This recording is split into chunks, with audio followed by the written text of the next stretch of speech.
Capítulo 10. As transferências de culpa terminam aqui.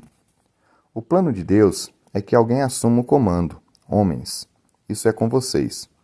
Em Efésios 5:23, a Bíblia afirma que o homem é o cabeça da casa e o compara a Cristo, o cabeça da igreja.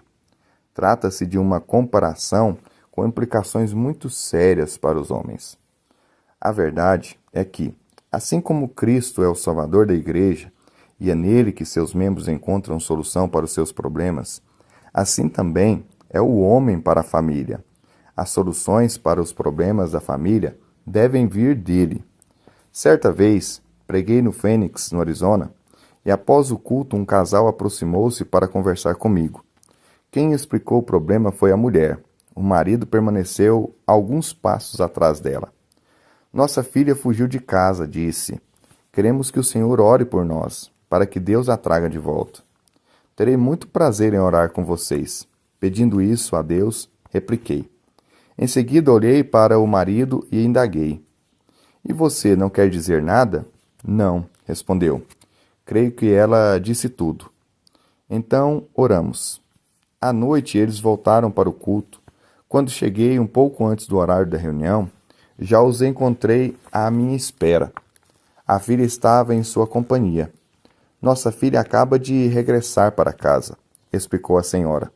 Mas não estamos conseguindo conversar com ela. Não quer nos contar nada. Talvez se abra com o senhor. Poderia conversar com ela? Convidei a garota para conversarmos uma salete à parte. Sendo pai de 2 filhas, eu já possuía certa experiência no relacionamento paterno também. A menina tinha 13 anos. Parecia bastante nervosa. Fiz algumas perguntas simples. A princípio, limitou-se a responder por monossílabos. A certa altura da conversa, indaguei. O que acha da sua mãe? Nesse ponto, ela animou-se ligeiramente e falou da mãe com algum entusiasmo. E de seu pai? Indaguei por fim. Aí ela ficou em silêncio, como que amuada. Aguardei uns instantes, esperando que respondesse alguma coisa. Não disse nada. Alguma coisa errada com seu pai? Perguntei. Ela continuou quieta, sentada. Olhou para o outro lado e não respondeu. Não disse uma palavra. Então mudei de assunto e falamos sobre outras coisas. A certa altura, ela começou a contar-me um problema que tivera. Indaguei-lhe por que não falara dele ao pai. Ele não escuta, afirmou em tom brusco. Como assim? Inquiri. Ele nunca escuta, falou. Sempre que tento contar ou explicar alguma coisa para ele, ele não ouve. Não aceita de forma alguma o meu lado da questão. E sempre diz que a culpa é minha. Agora, ela se abria, falando sem parar. Então entendi tudo. Compreendi qual era o problema. Alguns minutos depois, levei-a de volta aos pais. Eles me fitaram na expectativa do que eu iria dizer. Tive uma ótima conversa com sua filha, disse-lhes. Acho que o problema pode ser resolvido. O pai não disse nada. A mãe esperou um pouco e, em seguida, com expressão inquisitiva, perguntou. O senhor tem algo a dizer que nós precisamos saber? Tenho, repliquei. Vocês querem que sua filha fique em casa? Querem ter um relacionamento normal com ela? Claro, replicou a mãe. Olhei-a diretamente e falei. Minha senhora, agora vou me dirigir a seu marido. Todos eles se espantaram. Está bem, expliquei. Posso orar de novo por sua filha e fazer com vocês a oração do consenso? Vou pedir a Deus que ele experimente uma mudança total de coração, mente e atitude. E que vocês gozem de um relacionamento familiar perfeitamente normal. Olhei para os 3. Até aqui estamos de acordo? Todos fizeram que sim. Mas só farei isso com uma condição, disse ao pai. Orarei se você aceitar uma condição. Aceita? Ele se remexeu meio sem jeito e replicou. Não sei se posso aceitar, enquanto o senhor não me disser qual é. Você vai ficar com a responsabilidade, expliquei. Será você o responsável pela mudança de sua filha. Aceita esse encargo? Claro, assegurou ele. Está bem, repliquei. A condição é a seguinte: durante 30 dias, você vai deixar sua filha dizer tudo o que quiser, na hora que quiser e do jeito que quiser. Você vai limitar-se a escutar. Nesses 30 dias não poderá responder nada. Depois, sim, aí poderá falar. O homem engoliu em seco, parecia atordoado. Que proposta mais ridícula! Não poderia concordar com ela de forma alguma. E em sua própria casa, era demais. Tudo bem, falei dando de ombros. Sendo assim, não posso concordar com vocês em oração, para que Deus transforme o coração dessa garota e que passem a ter um relacionamento melhor. Mas o que o senhor está pedindo é impossível, protestou ele. Impossível não é, contrapôs. É apenas uma questão de saber se você deseja ou não uma transformação em seu lar e se está disposto a assumir a responsabilidade dela. Por fim, não vendo outra saída, assentiu, mas sem muito entusiasmo. Não sei se vou conseguir, disse, mas posso tentar. Em seguida, nós 4 oramos juntos, pedindo a Deus uma mudança total para a filha, de coração, de mente, de atitude e disposição. 3 meses depois, voltei ao Fênix. E no domingo à noite fui à mesma igreja. As primeiras pessoas que vi foi a família por quem havia orado na outra vez, o pai, a mãe e a filha. Estavam completamente diferentes, extrovertidos, alegres, juntinhos uns dos outros, sem constrangimento de se tocarem. E aí, como foi tudo? Indaguei assim que os avistei. Parece que Deus atendeu a nossa oração. Atendeu sim, falou o pai. A princípio, tive de me controlar muito para ficar só ouvindo e ouvindo, sem poder dizer que já estava cheio daquilo, sem proibir-a de sair de casa como castigo pelo que estava dizendo, sem impor minha vontade. Mas aí me lembrava que queria que as coisas mudassem. Então, fiz um grande esforço e Deus me deu forças. Assim, consegui ouvir o que ela tinha a dizer.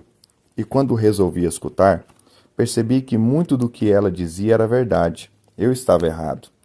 Depois, pelo que disseram, compreendi que, teoricamente, ele não havia cumprido a condição imposta. Não foi preciso esperar os 30 dias.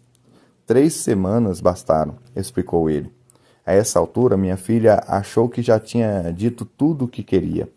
Uma noite ela entrou no meu quarto, sentou na beira da cama e disse: Por agora, já falei tudo o que queria. E o senhor, o que tem a me dizer? E naquele momento, relatou o pai, teve início uma maravilhosa restauração no relacionamento deles. Eu e minha esposa abrimos os braços e ela se aproximou. Nós abraçamos e lhe demos muito carinho. Confessei que havia errado muito com ela. Relembrei ocasiões em que fora áspero ou ríspido, em que não quis escutar suas explicações, que tomei o partido de outras pessoas, ocasiões em que eu exigira demais dela, e que ela fizera o mesmo conosco. E ao narrar tudo isso, aquele homem irradiava felicidade. Então pedi à minha filha que me perdoasse, continuou ele, e foi aí que ela começou a modificar-se. Hoje toda a nossa família está mudada. O grande problema era que eu vivia ocupado demais e não tinha tempo para escutar minha filha. Deu para sentir, então, que se operaram na filha as mudanças que os pais desejavam. A mãe só assumira a liderança da casa por necessidade. Ela também não fora a causa do rompimento familiar. A culpa fora do pai, pelo fato de não se dispor a escutar, ocasionar aqueles problemas. Mas tão logo ele corrigiu o relacionamento familiar, foi acertado. A solução de todos os problemas da família tem de começar pelo pai. Milhões de homens cometem o mesmo erro desse senhor. Acham-se tão ocupados com sua atividade profissional que deixam com a esposa a tarefa de escutar os filhos. E agir assim é abrir mão de uma faceta de sua condição de homem. São raríssimas as famílias, hoje em dia, em que o homem assume a liderança da casa na solução dos problemas. O mundo está se tornando perito em jogar a responsabilidade em outros. Um dos presidentes dos Estados Unidos, Harry Truman, acabou sendo uma figura bastante popular no país, por haver colocado em sua escrivaninha, no Salão Oval, uma plaqueta bastante singular, com os dizeres: as transferências de culpa terminam aqui. As transferências de culpa terminavam em sua mesa. Ele entendera que a verdade, por mais dura que fosse, era uma das marcas do verdadeiro líder. Jogar a culpa em outros é uma tentativa de nos justificarmos. O sentido básico de justificar-se é tornar-se justo. Portanto, a autojustificação não passa de um recurso que utilizamos para ficar bem com nós mesmos. A prática da autojustificação iniciou-se no Éden e continua até hoje. Adão pecou e, em seguida, escondeu-se de Deus. Mas o Senhor o chamou e ele teve de abandonar seu esconderijo. Como Deus o procurasse insistentemente, Adão foi obrigado a explicar por que havia se escondido. Porque estava nu, tive medo e me escondi. Gênesis 3:10. Sentir culpa, temer, esconder, essa é a consequência resultante do pecado, estabelecida há milênios no Jardim do Éden, e que ainda prevalece em nossos dias. O ser humano não tolera o sentimento de culpa. Ele é destrutivo. O peso da culpa nos amedronta e esmaga. Por isso, os homens continuam a esconder-se, tentam fugir, fogem da realidade, fogem de Deus, fogem da responsabilidade, fogem através das drogas, da bebida alcoólica, dos prazeres, de filosofias e de muitos outros artifícios. Contudo, lançar mão de qualquer um desses recursos para ficarmos livres da culpa é uma tentativa de nos sentirmos bem com nós mesmos. E autojustificação, transferência de culpa. Vejamos como Adão agiu e entenderemos a linha de conduta que ele criou para todos os homens, daquele dia até hoje. Deus lhe perguntou: você comeu da árvore? Foi a mulher que me levou a isso. Jogue a culpa em outrem. É fácil. Pegue seu erro e transfira-o a outra pessoa. Culpe outro por ele. Assim você fica livre do erro. Transfira essa culpa para outrem. Reparemos como Eva aprendeu direitinho com o exemplo de Adão. Quando Deus lhe perguntou se havia comido do fruto da árvore, ela usou o mesmo recurso que ele. Foi o diabo que me levou a isso, falou. O comediante Flip Wilson já ganhou milhões de dólares e fez muita gente rir com essa frase.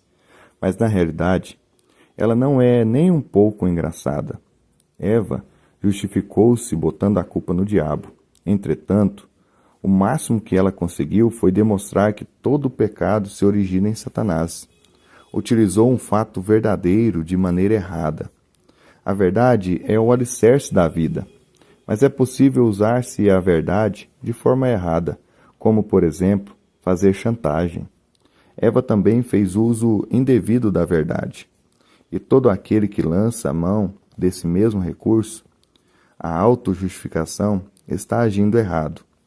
Vejamos como esse processo está enraizado no ser humano, através de um incidente corriqueiro que pode ocorrer no café da manhã, em qualquer casa.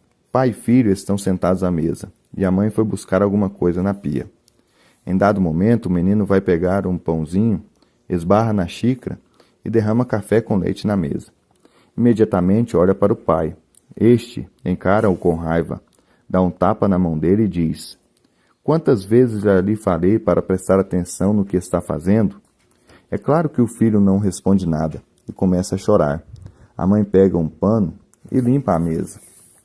Pois bem, uma semana depois, temos o mesmo cenário. Dessa vez, é o pai que, ao pegar o pão, esbarra em sua xícara de café e derrama um pouco na mesa. O garoto logo olha para ele para ver o que vai acontecer. O homem fica irritado com a esposa e lhe diz: quantas vezes eu já lhe disse para não colocar essa xícara aqui? Ele se justifica transferindo a culpa para outra pessoa. E assim, pelo exemplo, ensina o filho a fazer o mesmo. Essa trincheira comportamental, implantada profundamente no solo da alma humana, não lhe proporciona proteção, e sim destruição. Hoje em dia, o homem pratica com perícia o que Adão e Eva criaram num instante de desespero. O homem moderno joga a culpa de tudo na mulher, convencido de estar agindo certo. Está errado. Todo homem terá de prestar contas de seus atos e irá prestá-las somente a Deus. Daí a grande importância do Calvário, onde Cristo morreu. Ele é o único para quem podemos transferir nosso pecado e receber o perdão de Deus. O Calvário é o único lugar onde podemos ficar livres da culpa. A sociedade está sofrendo as trágicas consequências do fato de os homens estarem tentando encobrir seus erros, seus pecados e equívocos. Há muitos que preferem deixar seu casamento fracassar a confessar seu pecado e comunicar vida nova a seu relacionamento conjugal. Há outros que preferem deixar sua firma falir, a reconhecer suas falhas e instilar nela vida nova. Há outros que preferem deixar os filhos fugir de casa, frustrados, e assumir seus defeitos e tentar acertar seu relacionamento com eles. O homem que se nega a confessar seus próprios pecados, que prefere omitir-se e acaba deixando que os problemas destruam os membros de sua família, é um covarde. Há ocasiões em que o silêncio é de ouro, mas há outras em que de ouro ele não tem nada. Deus quer que a família tenha uma liderança forte e espera isso do homem. Tenho um amigo muito chegado, a quem identificarei pelo nome de Jerry. Quando Sherry, sua filha mais nova, era adolescente, insurgiu-se contra o modo de vida dos pais e tornou-se muito voluntariosa, independente e rebelde. Fazia o que bem entendia, quer os pais gostassem ou não. Saía de casa sem avisar e parecia que sempre havia um rapaz envolvido nessas saídas. Os pais estavam seriamente preocupados com ela. Entre ela e eles estabeleceu-se então como que um círculo vicioso. Ela dava uma de suas saídas, ao voltar era castigada e havia a reconciliação. E isso se repetiu várias e várias vezes. Certo dia, Cherry desapareceu. Aflitos, os pais a procuraram durante quase 48 horas, ligando para os parentes, indagando com certa discrição pela vizinhança e entre os amigos da jovem, na tentativa de não envolverem a polícia no caso. Mas afinal, sentiram que não havia outra saída. Reconheceram que a espera já se prolongara demais e que seria temerário não avisar as autoridades. Mas as notícias correm céleres na confraria dos adolescentes. Assim que os pais tomaram a decisão de chamar a polícia, os solícitos coleguinhas de Cherry correram a avisá-la. Em menos de uma hora, a menina estava de volta em casa. Esconderam-se na casa de uma amiga que residia nas proximidades. Mas a essa altura, a notícia de seu desaparecimento se espalhara, pois os pais haviam notificado a polícia e todo mundo sabia do acontecido. Jerry jurou para si mesmo que castigaria severamente a filha, iria humilhá-la, assim como ela humilhara a família. Eu estava a par de tudo, pois a acompanhara toda a evolução do problema. Sabia o que ele estava sofrendo como pai e como homem. Ele se sentia muito envergonhado e decidira que ela iria sofrer como ele estava sofrendo.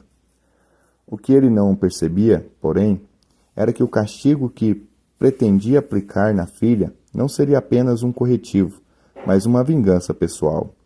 E isso não iria modificá-la. Serviria apenas para endurecer ainda mais o coração da jovem. Compreendi que precisava ter uma conversa com ele. Naquele momento, era ele quem necessitava ouvir. Convidei-o para irmos tomar um café. Estaríamos a sós, apenas eu e ele. Teríamos uma conversa franca, de homem para homem. Pegamos nosso café e, depois de algumas palavras iniciais, disse-lhe: "Sabe o que está acontecendo com você? Está ressentido porque acredita que sua filha sujou o seu bom nome aqui no bairro, enfraqueceu sua posição na igreja e manchou sua reputação como homem e pai. Acha que por causa dela você está perdendo status. Ele me fitava meio espantado, mas continuei falando para o seu próprio bem. Afinal, Jerry era meu amigo. Em primeiro lugar, todo mundo aqui tem esse tipo de problema com os filhos. Pode não ser exatamente igual ao seu, mas todos são bem parecidos. Portanto, essa gente não os está olhando com atitude crítica, como você pensa. Eles estão de olho na reação que você vai ter. Estão esperando para ver como você vai resolver a situação. No momento, todo mundo está com pena de Cherry, por causa da sua reação como pai. Portanto, ela não está nem um pouco sentida pelo que fez. Ele não respondeu nada, continuou a olhar-me. É só você quem está sofrendo, continuei, e está se desforrando nela. O que tem a fazer agora é perdoar-lhe novamente, dar-lhe muito amor e esforçar-se para tentar dialogar com ela. Peça a Deus que lhe dê sabedoria quanto ao que deve fazer e dizer. Contudo, se continuar a condená-la, não poderá dialogar com ela. Jesus disse que não veio ao mundo para condená-lo, mas para salvá-lo. João 3,17. Cabe a você pedir a Deus que aponte a solução. Além disso, sendo cabeça da casa, é sua responsabilidade tomar a iniciativa de encontrar a solução. Assim que você se modificar, sua filha começará a mudar também. Disse-lhe mais algumas coisas, mas em suma foi isso. Passaram-se vários dias sem que eu o visse. Quando nos reencontramos, fomos outra vez tomar um café. Sentamo-nos e permanecemos em silêncio por uns instantes, com a xícara na mão, e fiquei aguardando. Depois que você me disse tudo aquilo, principiou ele, pensei muito e cheguei à conclusão de que você estava errado. Mas depois, quanto mais analisava meus atos, minhas intenções e tudo o que eu dissera, mais ia me convencendo de que até certo ponto você tinha razão. Continuei calado, sem dizer nada, apenas escutando. Já bem tarde daquela noite em que conversamos, prosseguiu ele, fui para o fundo do quintal onde faço o meu devocional e quando lá estava, ocorreu-me que qualquer que fosse a causa da rebeldia de Cherry, o fato era que eu tinha a encontrar a solução, ou pelo menos começar a procurá-la. E contou que se pôs a caminhar no quintal de um lado para o outro, orando, a sós com Deus, e de repente começou a pedir-lhe perdão pelos seus erros. Pediu-lhe que renovasse seu coração e mente, de modo a que pudesse encontrar as soluções. Foi então que Deus transformou o coração de Jerry. Naquele dia, naquele instante de preciosa intimidade com Deus, teve início a transformação da família. Nos dias que se seguiram, o que se passara secretamente entre aquele homem e Deus tornou-se notório para todos. A divergência que havia entre pai e filha foi sanada, as feridas emocionais cicatrizadas.